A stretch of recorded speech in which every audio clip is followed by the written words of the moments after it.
Hello friends, आज हम सीखने वाले चेन हैंगिंग प्रॉब्लम, जो कि बहुत ही इंपॉर्टेंट सवाल होते हैं एग्जाम्स में वगैरह में। ठीक है, तो पहले मैं सजेस्ट करूंगा कि आप पहले क्वेश्चन को खुद करने की कोशिश कीजिए। अगर बाद में ना आए तो मैं सॉल्यूशन तो बताने ही वाला हूँ। तो चलिए पहले क्वेश्चन को पढ़ते हैं। A uniform chain of mass M and length L is at the verge of sliding under the effect of the gravity of the hanging part. मतलब ये जस्ट इन इक्विलिब्रियम की पोजीशन है। मतलब अगर इसको जरा भी ऐसे खिसका दोगे तो वो नीचे गिर जाएगी। मतलब जस्ट इन इक्विलिब्रियम है। ठीक है, फिर दूसरा क्या बोला गया हमको, हमें पूछा क्या गया कि कोएफिशिएंट ऑफ फ्रिक्शन फाइंड करना है चेन और टेबल के बीच में, ये वाला। फिर फाइंड क्या करना है कि work done by friction and gravity till the chain leaves the table if hanging part is pulled gently and released. Okay, speed of the chain at the time of the leaving the table in part B, work done by the external force acting at the end of A of the chain in slowly pulling the chain completely on to the table. मतलब D part में धीरे धीरे इसको खींच रहे ऊपर। ठीक है, अच्छा तो पहले ए पार्ट करते हैं। तो देखना भी, हम पहले ए पार्ट करने जा रहे हैं।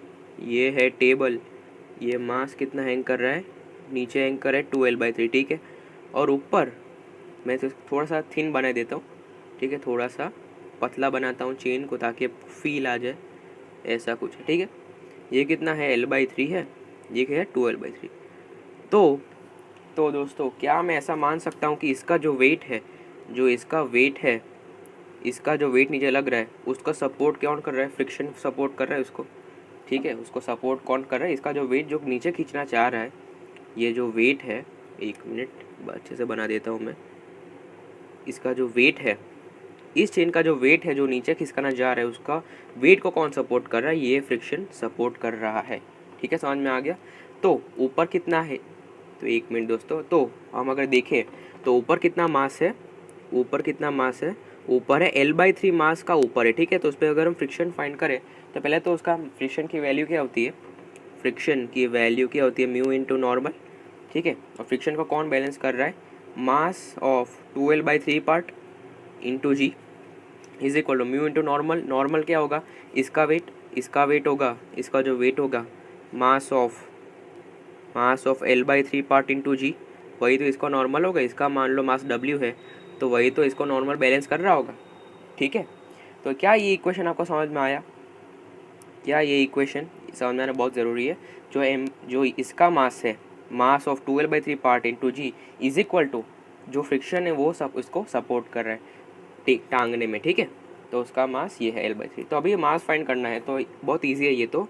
यूनिफॉर्म चेन बोला है इसलिए, अगर L लेंथ में मास M है तो L/3 लेंथ में मास कितना होगा, M/3, और 2L/3 लेंथ में मास कितना होगा, 2M/3 होगा। जाहिर सी बात है।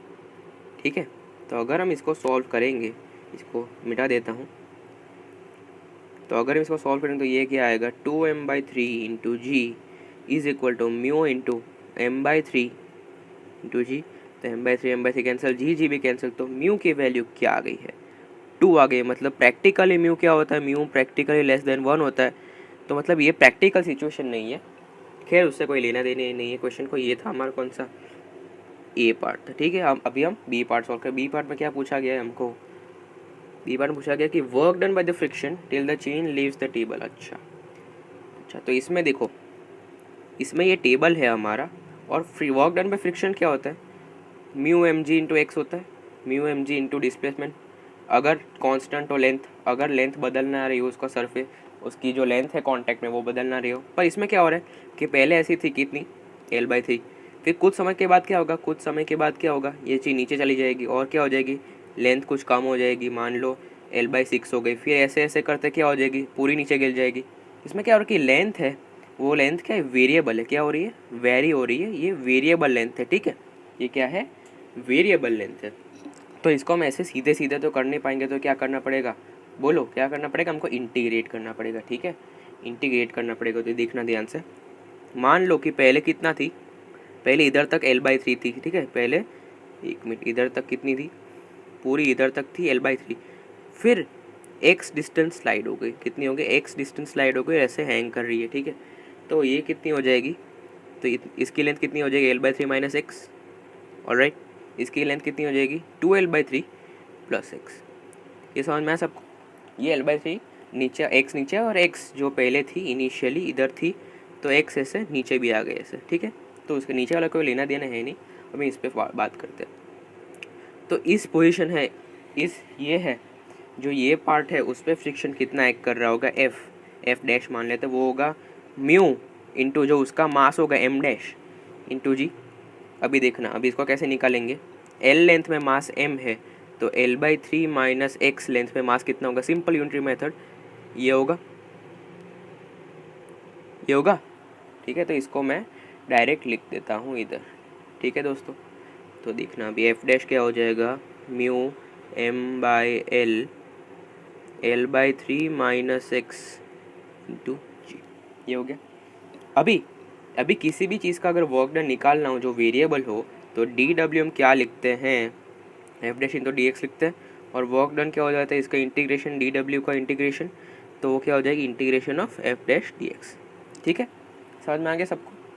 अच्छा, तो अभी एफ डैश क्या आया था, म्यू MGL, ये तो सब कांस्टेंट है तो इसको बाहर निकाल लो।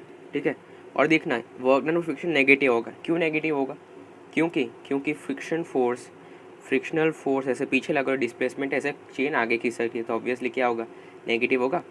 180 डिग्री का एंगल है, ये नेगेटिव है। Integration of L/3 minus x DX, अभी लिमिट्स कहाँ तक लगाए, तो पहले तो x 0 था। ठीक है, पहले इधर x, तो इधर थी तो x क्या था, इधर तो x 0 था, बाद में x क्या हो जाएगा, खाली पार्ट है, x क्या हो जाएगा, eventually x will become L/3। ठीक है, तो L 0 से कहाँ तक जाएगा, L/3। ओके, तो अगर दोस्तों इसको हम इंटीग्रेट कर देंगे तो ये हमारा वर्क डन बाय फ्रिक्शन जो आ जाएगा वो क्या आ जाएगा, माइनस mg L/9। ये हमारा क्या आ गया, वर्क डन बाय फ्रिक्शन, ये हमारा आ गया है।